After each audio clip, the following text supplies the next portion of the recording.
welcome back to my channel.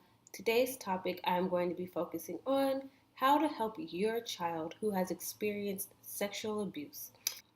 Now, whether your child was abused just a couple weeks ago or a couple years ago, these tips will definitely help you and help your child so that they don't have to continue to suffer.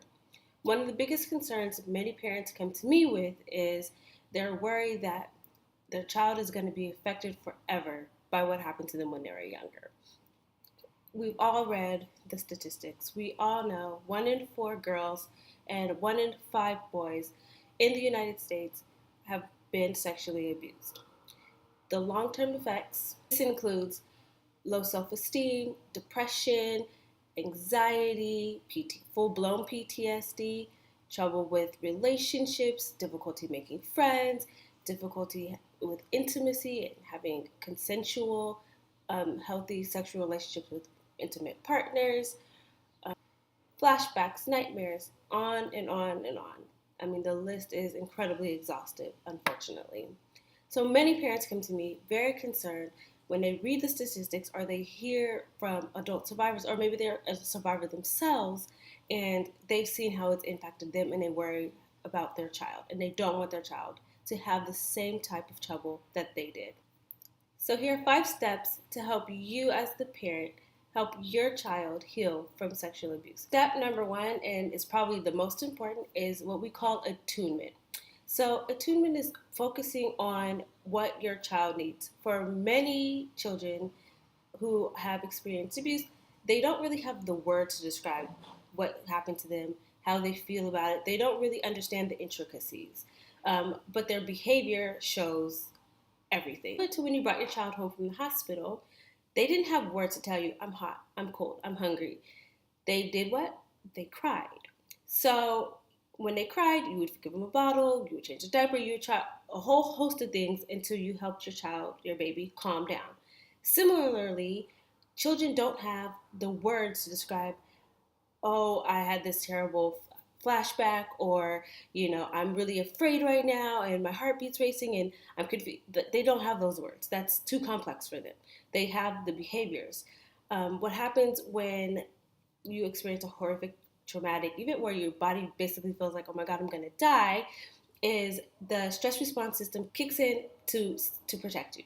So I'm not going to go into all of that here, but if you want to learn a little bit more about it, I'll link a blog that I wrote that goes into a little bit more detail about the stress response system. Basically, it signals to your brain to release a whole bunch of hormones in order for you to behave and act in certain ways that protect you from being harmed further. So what happens is you have this traumatic event, you have this certain feeling or sensation in your body, they get paired together and it gets lodged in the memory in your brain. So anytime any trigger kind of resembles that little incident, that reminder of, oh my gosh, I'm gonna die, your body immediately goes into action for self-protection mode. So this is what happens with your child. So they don't really understand that, oh my gosh, I'm having a flashback, or I'm afraid because it reminds me of being horribly abused. No. You're yelling, they become afraid. Unfortunately, now fear has been paired with the abuse, and so the body just shuts down. And they really need you, the caregiver, to notice what's going on, stop, calm down, and attune to their needs. See that they look frightened. So, for example, let's say your child needs to clean their room, and they're kind of messing around, and you go in there and you told them 20 times to clean their room, and you start yelling.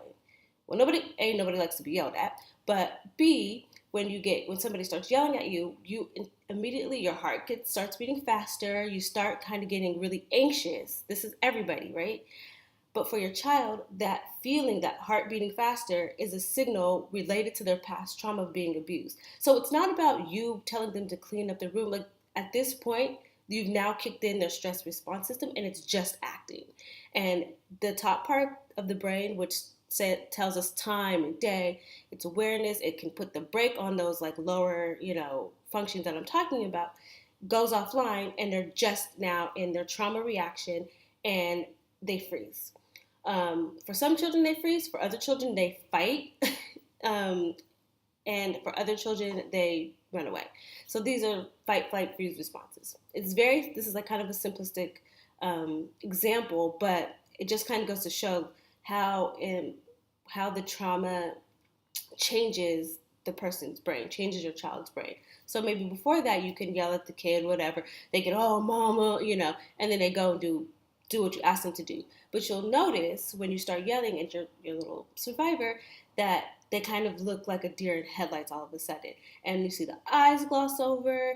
Maybe they don't. They look like they're not paying attention to you, which can make you be more mad. But that's a sign. That's just one of the signs, like, my child is now in their trauma. They're now in their trauma response. They're not even hearing me. Right? So that's why attunement is so important, because you've got to be able to kind of catch those little moments when they start going into their trauma, and it's your job to help them kind of come out. And in order to do that, we'll go to step number 2. Step number 2 is naming and validating their feelings. So you see them kind of freeze, and that's your cue to, okay, they're in their trauma response. I know you're scared, you're safe, you're here at home. Listen, I need you to clean your room, but basically your goal is to calm them down by shifting your tone of voice. Don't just immediately go to them, because that can also signal danger, danger, danger. So get down on their level, calm your voice, and just, I'm here, it's okay, soft, soothing voice. And when you see them kind of shift, like, oh, okay, they're paying attention again, then you've got the cortex part back online. That's the part that goes offline when they're in their trauma response. Step number 3, that's not necessarily related to that example, but is also very, very important, is helping your child feel empowered. So when your child was being abused, their power was taken away, their control was taken away. Somebody did something to them regardless of what they said. So you want to help them feel like their voice matters. So you could do this in such little ways, like asking them, do you want hamburger or chicken nuggets for dinner? Basically, you're just going to give them choices about little things here and there, so that they can practice saying no, practice saying yes, so that they have that experience of, oh, what I say matters. It might seem really trite and really kind of annoying, and I know lots of parents worry about, I don't want to spoil my kid, but remember, we're healing trauma, right? So all of the trust, all of their sense of safety, all of these things were broken down. Their sense of control, their sense of power was all taken away. So this is what also leads to adult survivors having low self-esteem, is feeling like, well, what I say and do doesn't matter. And that's not true. What you say and what you do does matter. And so little ways that you can help your child feel empowered and feel good about themselves, really, that's one way that you can really help them with the healing process. Step number 4 is using a lot of verbal communication. So it's similar to step number 2. You're just kind of noticing things. You're noticing things that they do. You're praising them when they're doing things right. One of the examples I really like to use is something I do in session. So, for example, I might say, this is not a real client's name, but I might say, Sarah, what do you want to do today? Do you want to play with dolls, or do you want to play with Legos? So she might say, oh, I want to do Legos, but what do you want to do? And I would say, Legos is good. I like Legos too. It's good. I'll let you choose this time. And she'll say, okay, like, yeah, it feels really nice to be able to have choice and to decide what we're going to do today. Yeah. Usually because they're like 7, 8 years old, they're not like getting into an in-depth conversation with me about it. But just that little yield of power, again, it's that feeling like, okay, I can have a choice in something, and getting them to kind of, this one actually really relates to the others in that it helps them feel empowered. And also by saying, yeah, it really feels good to be able to say, I want to do this versus I don't want to do that. Practicing saying no and yes helps them get in tune with their body, with the differences between feeling sad or feeling happy, because for a lot of trauma survivors, they get really disconnected from their body and they don't actually know how they feel. And it all becomes kind of like a jumbled mess. And so being able to help them distinguish, oh, this is what happy feels like. Oh, this is what sadness feels like, I think is really, really important for them. The final step I think is the most important, and probably one of the harder ones to do. That's asking people, other adults around your child, to ask permission to give your child to do any type of physical touch with your child. And that even includes you. So that means hugs, kisses, high fives, anything where somebody else is touching your child. Being a sexual abuse survivor, your child did not have the power, or their power to say no and yes was taken away from them. So you're helping them be able to say no and have that no be respected, or yes and have that yes be respected. It's powerful for them. It's empowering. It helps them. So it might seem tedious and can be really annoying to say, oh, can I give you a hug? But again, you want them to develop boundaries. Sometimes, some days we want hugs. This is all of us. Some days we don't want hugs. And it's nice that somebody respects us when we say, no, I don't want a hug. I know lots of people who are not huggers, and people will hug them anyway because that's their preference. And as adults who haven't experienced trauma, it's not a huge deal. It's more of an annoyance. But for your child, again, it's just reinforcing that what I say and do doesn't matter. And so by asking them, you're allowing them to feel empowered and have some control over who is touching them, and that the word no means something. And you're going to mess up. Teachers are going to mess up. The grandma's going to mess up. And you can just say, oh, remember, we're going to ask if I can hug before we hug. And you don't have to yell at the person. Don't, hate on them or anything like that. Just a gentle reminder. It's nice modeling for how your child can talk to other people when they do something that they don't like or they mess up. And if they can gently say, oh, remember, we're asking permission. And it also shows that you've got your child's back.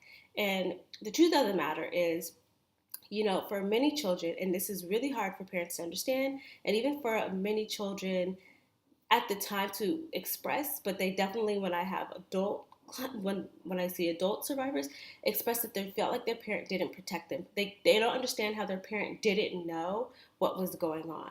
And I'm not here to debate that. I'm just giving you, just letting you know what survivors have said to me. And so in these little instances where you are there and you see somebody doing something that goes against what you're trying to teach your child, being able to stand up to them and be like, no, remember, we're asking permission, can kind of help your child go, like, oh yeah, my mom or my dad or grandma or whoever does have my back. They do care about me.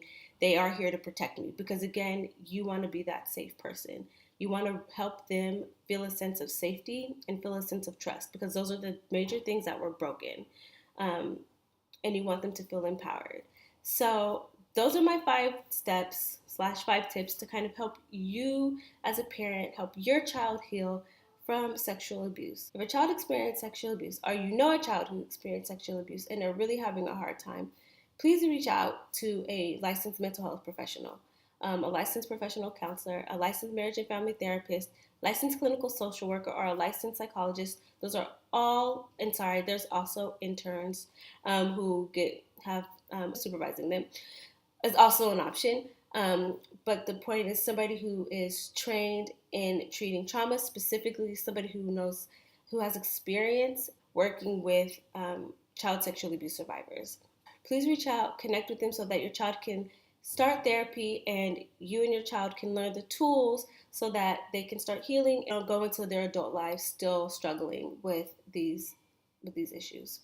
As always, please share your feedback. If you like this video, click a thumbs up, comment below. I read the comments, I respond. I would love to hear from you. And I hope this video was helpful. So you guys have a good day, and I will see you on Sunday.